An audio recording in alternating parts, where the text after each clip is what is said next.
Ayisimanga lesibafowethu IGcokama Elisha lingene liphethe u7 ngeSandla.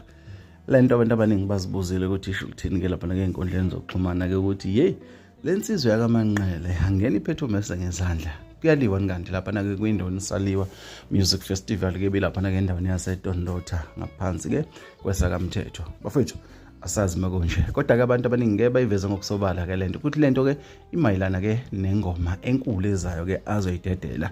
Kukhona la ebheke khona. Bafowethu ngicela uqala ngibingelela abantu abasiqala ukusijoyina kuyisonto ekuseni ngithi sanibonani bafowethu ngakhohlwa ukucela subscribe mina like lama video ke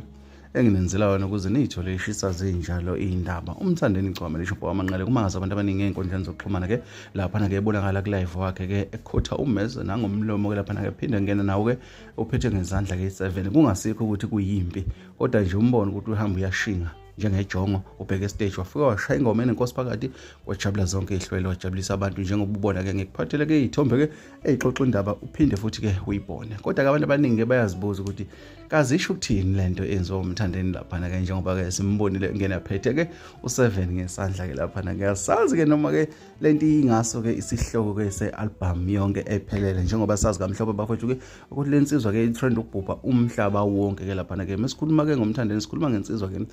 shaya ingoma enenkosi phakathi ke lapha ke ihamba noma uyintokazi yaphinde ihamba nomcebozi kodwa ke international lady ke lapha ke bashaya futhi nakhona ke ingoma enenkosi phakathi njengoba ke esangena ke phethe ke u7 ngezandla bafowethu angazi ngempela mina ngifuna ukuza uvo lwakho ukuthi kuthini ukuphawula kwakho ngalo Mmese uphethe umthandeni lapha ke bafowethu ilezo